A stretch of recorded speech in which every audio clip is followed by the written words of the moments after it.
Hi friends, online agriculture classes के official YouTube channel पर आप सभी का हार्दिक स्वागत, अभिनंदन एवं वंदन करता हूं। जैसा कि Uttar Pradesh combined of agriculture and technology entrance test के परिप्रेक्ष्य में जो आपकी काउंसलिंग की प्रक्रिया है, इसके लिए दो बहुत ही महत्वपूर्ण अपडेट्स आए हैं और वो ऐसे अपडेट्स हैं जो आपके दिल को छू जाएगी। बहुत ही बेहतरीन, बहुत ही लाजवाब अपडेट हैं। तो मैं अपडेट देने से पहले मैं चाहूँगा कि कम से कम इस वीडियो पे आप लोग 200 प्लस लाइक रखें। 200 प्लस लाइक इतना तो बनता है इस वीडियो को देखने को उपरांत। आइए इसमें देखते हैं कौन कौन से गुड न्यूज़ हैं और कौन कौन सी वो महत्वपूर्ण बातें हैं। इन सारी बातों को हम लोग इस वीडियो में चर्चा करने वाले हैं। आइए उससे पहले आपको थोड़ी सी जानकारी दे दें कि हमारी जो दो स्लॉट थी, दोनों के दोनों स्लॉट फुल हो गई है। तीसरी स्लॉट स्टार्ट हुई है UP cadet online first counselling के लिए। फर्स्ट काउंसलिंग के लिए यूजी ऑल ब्रांच वेटनरी को छोड़ करके, ठीक है। मनीष सर से नहीं कराओगे तो बाद में पछताओगे। और बात वही है, अभी आगे आपको बताएंगे, दिखाएंगे क्या दिक्कत। व्हाट वी ऑफर, हमारे काम क्या होंगे, ऑफर्स हमारी क्या हैं। ऑफर्स है आपके 500 रुपये की फ़ीस इसी में इंक्लूडिंग है। 500 रुपये की जो फीस कटेगी ये इंक्लूडिंग है इसी में। 22 लाख हम करेंगे, आपके डॉक्यूमेंट व्हाट्सएप के माध्यम से लिए जाएंगे। सीट लाख हम अपने हिसाब से करेंगे, आपको अच्छे जगह पर अच्छी सीट मिले और फ्री सीट मिले, ठीक है।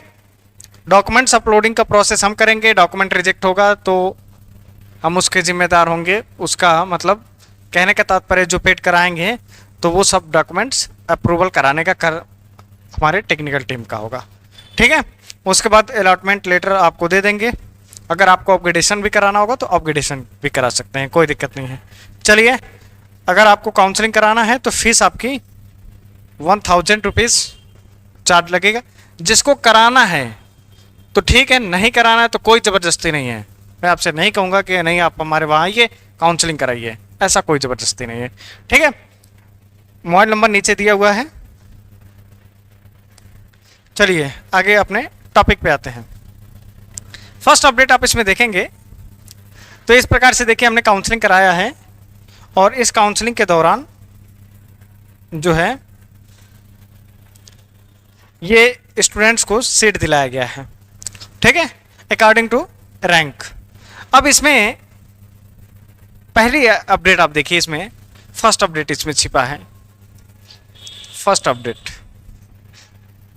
ये स्क्रीनशॉट हमने अपने ही एक स्टूडेंट का रखा है जिसको एडमिशन मिला है। यहाँ पर seat allotted BVSc first counselling provisional allotment status allotted Acharya Narendra Dev university of agriculture and technology Ayodhya. Allotted subject university तो हो गई, सब्जेक्ट कौन सा है, bachelor of veterinary science, free seat, free और नॉर्मल सीट यहाँ पर स्लैश करके लिखा है। अलॉटेड कैटेगरी यूआर, और इस स्टूडेंट की कैटेगरी क्या है, ओबीसी।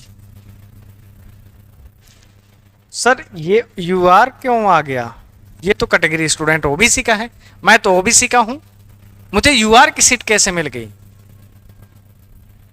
तो ये अपडेट है आपकी पहली कि अगर आपकी रैंक अच्छी आती है, आपकी कट ऑफ अच्छी है, तो आपको यूआर की कैटेगरी की सीट तो आपको मिलेगी ही। आपको दो आरक्षण मिलेंगे, एक तो यूआर का और एक आपके कैटेगरी का। तो आपको ये यूआर वाली सीट, अगर आप कट ऑफ हाई रहेगी, अच्छी रहेगी, तो आप यूआर पे दावेदारी कर सकते हैं और इन लोगों को, मेरठ यूनिवर्सिटी वालों को देना पड़ेगा, देना ही पड़ेगा जब आपकी कट ऑफ अच्छी होगी। तो वही देखिए, इनका ओबीसी रैंक है लेकिन इनकी जो कट ऑफ है जनरल के इक्विवेलेंट में है, जनरल में फाइट कर रहा है। तो इनको यूआर का मतलब होता है अनरिजर्व, कोई भी सीट यूआर की कोई भी स्टूडेंट ले सकता है। कहने का तात्पर्य यह है कि सर यूआर की सीट तब तो भर जाएगी। देखिए इसका नियमावली क्या होता है, एक ओबीसी, एससी, एसटी, ईडब्ल्यूएस, चार आपकी कैटेगरियां हैं। तो यूआर वाली सीट जो है इसमें EWS पहले आ गया, EWS, OBC, SC, ST, और ये आ गया ऊपर आपका UR। UR का मतलब अनरिजर्व, सामान्य सीट। अनरिजर्व आपका UR का फुल फॉर्म क्या है? अनरिजर्व का मतलब जिस पर कोई भी आरक्षण नहीं है, किसी भी प्रकार का कोई भी उसमें आरक्षित सीट नहीं किया गया है। ठीक, ये बात समझ में आ गई? ये UR और ये चीज़ें समझ लेंगे तो आपको ज़िंदगी में बहुत आगे काम देगा। ठीक है। EWS economically weaker section, other backward caste, schedule tribes, ये 4 आपके कैटेगरी हो गए। ठीक, अब इसका स्टूडेंट UR की सीट ले सकता है अगर खाली है, चाहे ऑनलाइन काउंसलिंग हो या ऑफलाइन काउंसलिंग है। अगर उसके कैटेगरी में, उसके दायरे में, उसके कट ऑफ में आता है तो वो दावेदारी का 100% भागीदारी कर सकता है, उसको वो सीट कोई काट नहीं सकता। अब इसमें क्या होता है, EWS वाले भी ले लिए, OBC वाले भी ले लिए, SC वाले भी ले लिए, ST, बचा जो सीट है तो जो UR की कैटेगरी में आएगी उनको सीट मिलेगा, मिलता है सीट। ऐसा नहीं है कि UR वालों को बिल्कुल सीट नहीं मिलेगा, मिलेगा। ठीक है, ये चीज क्लियर होगी। अब थोड़ा सा एक, अगर सर अब कुछ लोगों के खुराफात दिमाग में आ रहा है, जैसे हमारे भी दिमाग में यही खुराफात घुसती थी जब हमें भी नहीं पता था, लेकिन आइए इसको हम क्लियर कर देते हैं यहाँ पर। सर जैसे आप कह रहे हैं कि EWS की सीट कोई नहीं ले सकता, OBC की सीट OBC वाला ले सकता है, SC की सीट SC ले सकता है, ST की सीट ST, तो UR वाली सब क्यों ले सकते हैं? UR का मतलब अनरिजर्व, जिसको सब लोग ले सकते हैं। तो क्या इसी प्रकार से जब ये नीचे क्रम में आप आए हैं तो क्या OBC की सीट EWS का ले सकता है? OBC वाला कैंडिडेट EWS की सीट ले सकता है? नहीं, बिल्कुल नहीं ले सकता। क्या SC वाला सीट OBC का सीट ले सकता है? नहीं ले सकता। क्या ST की सीट SC वाला ले सकता या ST वाला ले सकता SC की सीट? नहीं। ये तो सब कैटेगरी वाइज हैं, ये आरक्षित हैं, ये अनारक्षित है। आरक्षित और अनारक्षित दो चीजें इसमें आप क्लियर कर लीजिएगा। ठीक है, एक रिजर्व है, कहने का तात्पर्य ये सारे आपके रिजर्व हैं।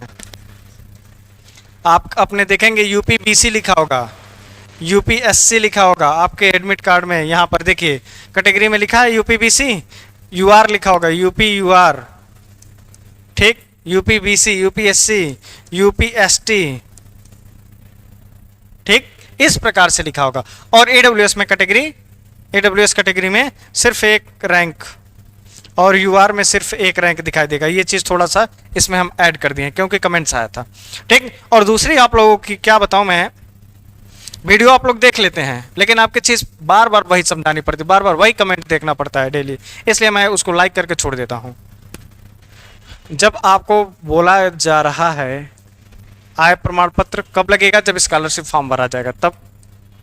जाति प्रमाण पत्र कब लगेगा, जब आपकी काउंसलिंग होगी तब। निवास प्रमाण पत्र कब लगेगा, जब आपकी काउंसलिंग होगी तब। तो ये आय जात निवास अभी ऑनलाइन करवा लीजिए, क्या दिक्कत है?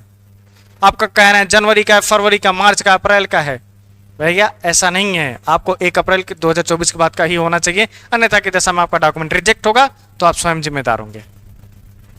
ठीक है, कब का? 1 अप्रैल 2024, 1 अप्रैल 2024। अब बार बार मैं इस बात को रिपीट करने में असक्षम हूं। ठीक है, तो 1 अप्रैल 2024 के बाद का होना चाहिए, ये क्लियर हो गया। अब हम आते हैं दूसरी अपडेट की तरफ। दूसरा अपडेट बहुत ही गजब का अपडेट, बहुत ही बेहतरीन। हमारे समय में तो ये अपडेट नहीं था, हमारे समय में ऑफलाइन काउंसलिंग हुई थी, लेकिन वर्तमान में ऑनलाइन काउंसलिंग हो रही है, उसमें आपको ये देखने का अवसर प्राप्त हो रहा है और बहुत ही बेहतरीन अपडेट है। दिल खुश हो गया इस अपडेट से। क्या अपडेट क्या है? जैसे आपको आपने सिक्योरिटी फीस इसमें सीट मिल गया, 5,000 सिक्योरिटी फीस जमा कर दिया, अलॉटमेंट लेटर डाउनलोड कर लिया। अब यहाँ पर देखिए एक ऑप्शन दे रहा है, क्या ऑप्शन दे रहा है? If you want participate in next counselling for upgradation of subject और यूनिवर्सिटी। इसमें भी 2 अपडेट हैं, इसमें भी अपग्रेडेशन में भी 2 अपडेट हैं। पहले ये होता था कि आप जिस यूनिवर्सिटी में सब्जेक्ट पा गए उस यूनिवर्सिटी में आप नहीं अपग्रेड करा सकते, लेकिन इस वर्ष बदलाव कर दिया गया है। आप जिस यूनिवर्सिटी में सब्जेक्ट चेंज कर सकते हैं, यूनिवर्सिटी भी चेंज कर सकते हैं। ठीक, यूनिवर्सिटी तो पहले चेंज होता था, लेकिन सब्जेक्ट आपका सब्जेक्ट भी चेंज हो जाता था, लेकिन यूनिवर्सिटी चेंज करना पड़ता था। लेकिन अब यूनिवर्सिटी न चेंज करके आप सब्जेक्ट चेंज कर सकते हैं। अब आइए वही दोनों का काम वो आ गया है। यहाँ पर देखिए ऑप्शन दे रहा है, do you want to participate in next counselling, मतलब अपग्रेडेशन क्या है। अपग्रेडेशन समझ लीजिए क्या है, बहुत सारे स्टूडेंट नहीं पता होंगे, तो आप लोग अपग्रेडेशन जान लीजिए उसके बारे में थोड़ा सा 2 मिनट का समय दीजिए। अपग्रेडेशन का मतलब क्या होता है कि हम अग्रसरित हो सकते हैं या नहीं। ये कह रहा है कि क्या आप अग्रसरित करना चाहते हैं अपने विषय या यूनिवर्सिटी को। जैसे मान लीजिए हमको चाहिए सरदार वल्लभ भाई पटेल यूनिवर्सिटी, हमको मिल गया मेरठ यूनिवर्सिटी की बजाय NDUT अयोध्या यूनिवर्सिटी, अब हमको चाहिए कहाँ, मेरठ यूनिवर्सिटी। तो अब हम चाह रहे हैं कि अब हमारा मन नहीं लग रहा वहाँ पढ़ने में, वहाँ अच्छा नहीं लग रहा, वहाँ का माहौल नहीं अच्छा है, मतलब जो भी है XYZ, कोई भी आप पर्सनल प्रॉब्लम, या फिर आपके घर मेरठ साइड में है, गाजियाबाद साइड में है, तो आप चाहते हैं कि सर हमको कहाँ पर मिले सीट, सरदार वल्लभ भाई पटेल में, आचार्य नरेंद्र में मुझे नहीं रहना है। तो उसके लिए आपको एक प्रोसेस होता है अपग्रेडेशन। दूसरी बात आप समझ लिए, थोड़ा सा हो सकता है ना समझ में आया हो। दूसरी बात अपग्रेडेशन का समझिए, जैसे मान लीजिए आपको CSA यूनिवर्सिटी में फॉरेस्ट्री मिल गया और आपको बांदा यूनिवर्सिटी में एग्रीकल्चर मिल रहा है, मतलब मिल सकता है, तो आपको फॉरेस्ट्री के बजाय अगर एग्रीकल्चर लेना है तो अपग्रेडेशन पे यस कर देंगे और वहां पर second counselling, next counselling participate करेंगे, तो आपको देगा कि आप इसमें अपग्रेडेशन पे यस कर दीजिए। ठीक, हो सकता है मान लीजिए आपको फ्री हॉर्टिकल्चर मिल गया और बाद में आपका विचार बदल गया कि सर हमको पेड एग्रीकल्चर ही मिल जाएगा, हॉर्टिकल्चर कर लेकर के हम क्या करेंगे, तो आपका विचार बदल जाएगा, तो बाद में आप पेड में भी करा सकते हैं। तो वही प्रोसेस है अपग्रेडेशन। ठीक, अगर जाकर के आप यूनिवर्सिटी में, अब थोड़ा सा आइए इस चीज को बाकायदे ध्यान रखिए, अपग्रेडेशन पे हमने यस करना है या नो करना है, नो किस दशा में करना है या यस किस दशा में करना है। यस किस दशा में करना है अभी तो हमने बात कर लिया कि आपको मेरठ यूनिवर्सिटी से जाकर के CSA यूनिवर्सिटी में जाना है तो अपग्रेडेशन कराइए, यस कर दीजिए। अगर आपको बांदा यूनिवर्सिटी से जाना है मेरठ यूनिवर्सिटी तो अपग्रेडेशन कराइए। अगर आपको अयोध्या से जाना है या सब्जेक्ट चेंज करना है, गुरुनामी की बजाय आपको हो सकता है कि गुरुनामी ना मिल के बायोटेक मिल गया, गुरुनामी चाहिए तो पेड में या फ्री में, तो आप अपग्रेडेशन पे यस करिए। ठीक, नो किस दशा में करना है, नो फर्स्ट काउंसलिंग में आपने पार्टिसिपेट किया और सपोज करिए आपको BSc honours agriculture CSA university में फ्री सीट मिल गई, तो उस सीट से अगर आप संतुष्ट हैं कि हाँ मेरा CSA में ही रहना है, खाना है, पढ़ना सब कुछ यहीं है, 4 साल की डिग्री हमको यहीं लेना है, या फिर MSc में हो गया आपको डिग्री वहीं लेना है, MSc में आपके मनचाहा सब्जेक्ट जैसे प्लांट पैथोलॉजी, एंटोमोलॉजी आपकी स्वेच्छा थी या गुरुनामी स्वेच्छा थी तो आपको मिल गई, तो आपको यहाँ पर उस दशा में इस पर क्लिक करके नो कर देना है। ठीक, इंस्ट्रक्शन आप इसको पढ़ लीजिएगा, कोई दिक्कत नहीं है। अब अपग्रेडेशन का इसके पहले क्या होता था, अपग्रेडेशन में आपको जाकर के यूनिवर्सिटी में फीस जमा करना पड़ता था, फीस जमा करने के बाद फीस वापस होता था, फिर बहुत तामझाम होता था, बहुत दिक्कत होती थी, लड़कों को बार बार दौड़ना भागना पड़ता था। लेकिन अब दौड़ भाग करना बंद। मेरठ यूनिवर्सिटी का ये अपडेट बहुत लाजवाब लगा कि आप सिर्फ 5,000 रुपये फीस जमा करिए और उसके बाद आप यहीं से घर बैठे स्वयं मन चाहा अपग्रेडेशन कराना है तो यस कर दिए टक से, बस काम हो गया आपका। फिर नेक्स्ट काउंसलिंग में पार्टिसिपेट करिए। नहीं समझ में आ रहा है, ये मनीष सर से मिलिए, काउंसलिंग करा लीजिए, जैसे आपकी स्वेच्छा हो। अगर आप यस कर देंगे तो एक OTP कहेगा जनरेट OTP के लिए। जब आप इस जनरेट OTP पर क्लिक कर देंगे तो यहाँ पर OTP भर देंगे, वेरीफाई करेंगे, तो यहाँ पर देखिए upgradation request has been submitted. जब OTP फिल हो जाएगा तो इस प्रकार से आ जाएगा। और एक यहाँ पर प्रिंट अपग्रेडेशन रिक्वेस्ट लेटर, ये PDF आप निकाल के अपने पास रख लीजिएगा। अब एप्लीकेशन स्टेटस में देख लीजिए अपग्रेडेशन रिक्वेस्टेड, तो मतलब अब आपकी सेकेंड या नेक्स्ट काउंसलिंग कराएंगे तो उसमें आपकी ID ब्लॉक नहीं रहेगी, अन्यथा की दशा में आपकी ID ब्लॉक हो जाएगी। ये रहा आपका लेटेस्ट अपग्रेडेशन का नियम। ठीक है, तो आई होप इस वीडियो को देख करके आपने बहुत कुछ सीखा होगा। तो जैसा कि हमने आपसे कहा था कि 200+ लाइक इस वीडियो पे मुझे चाहिए, तो देखते हैं आप लोग लाइक, शेयर और कमेंट सेक्शन के माध्यम से आप कितना प्रयत्न करते हैं। बाकी आप हमसे अगर व्हाट्सअप करेंगे तो देखिए टेक्निकल टीम रिस्पॉन्स कर देगी। अगर आपको हमसे रिस्पॉन्स करना है तो यहाँ पर आइए, फॉलो करिए, उसके बाद आप अपना क्वेश्चन पूछिए।